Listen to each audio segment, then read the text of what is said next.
Əfqanistanla Pakistan yenə bir-birinə savaşa girib və bunun tarixi hardan qaynaqlanır? Ümumiyyətlə Əfqanistanda Taliban hökuməti hakimiyyətə ələ keçirib və Talibanı dəstəkləyən Pakistan idi. Amma Əfqanistanın öncəki hökumətini isə dəstəkləyən Hindistan idi. Bunun səbəbi nədir sizcə? Əslində həqiqətən o İngilis oyunu dedikləri şey burada da keçərlidir. Çünki Əfqanistanla İngiltərə arasında 3 böyük müharibə olub. Birinci müharibədə Əfqanlar qalib gəlir. İkinci müharibədə isə İngilislər üstünlüyü götürür.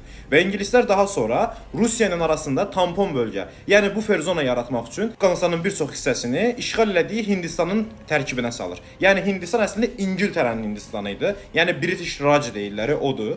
Və o dövrdə bir çox Əfqan torpağını götürüb Hindistana birləşdirir. Və o zamanki İngilis generalının adı Durant olduğuna görə ona Durant xətti deyirlər. Yəni ki biz quzey və güney olaraq bölünmüşüksə, Əfqanistan da o formada ikiyə bölünüb. Nəticə etibarən Əfqanistan hər zaman torpaqlarını geri qaytarmaq istəyir və buna görə də Pakistan hökumətinə qarşı təzyiqlər göstərir. Bunu görən Pakistan hökuməti də oradakı hökuməti, yəni hakimiyyəti dəyişmək istəyir. Milliyyətçi yox, dindar hökumət istəyir. Çünki dindar hökumətlər daha çox ümmətçi yanaşar, milliyyətçi yox. Ona görə də Hindistan daha çox orada sekulyar və milliyyətçi dövlət istəyir ki, Pakistana qarşı Əfqanistan qarşı çıxsın, çıxış eləsin.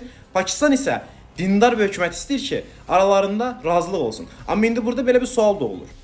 Pakistan istədiyinə nail oldu və Əfqanistanda həqiqətən bir dindar hökumət quruldu. Bəs indiki problem nədir? İndi isə radikal dindarlar, yəni Əfqanistandakı radikal dindarlar həminki radikallığı Pakistan torpaqlarına yayırlar. Nəticə etibarıyla Pakistanın şimalında bir növ terrorist qruplaşmalar yaradırlar. Buna cavab olaraq da Pakistan Əfqanistana təzyiqlər göstərir və yəni müharibə davam edir. Yəni bu da onu göstərir ki, əgər iki dövlət arasında etnik konflikt varsa, yəni birinin əhalisi digərinin içində yaşayırsa və o həminki torpaqları geri götürmək istəyirsə, burada da əksər həll yolları demək olar ki, təsir göstərməyəcək.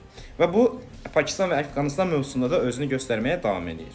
Yəni haqlı olaraq da Əfqanistanın yerinə özümüzü qoyduqda görürük ki, çoxlu paştun Əfqan Pakistan torpaqlarında yaşayır və o torpaqlarını geri istəyir, hansı ki o torpaqları Hindlilər yox, İngilislər almışdı. Və İngiltərə isə həminki Pakistan sərhədlərinin eyni qalmasını müdafiə edir. Yəni hələ də çıxsa da o torpaqlardan, hələ də müdaxilələrini davam etdirir. Yəni İngilis oyunu dediyimiz budur. Bu da ki bilirsiniz Asiyada böyük oyun adlandırılan bir siyasətin parçası idi ki, Rusiyanın Hindistana enməməsi üçün İran və Əfqanistan kimi dövlətləri bu ferzona eləmişdilər və Əfqanistan da həminki bu ferzona siyasətinin qurbanı oldu.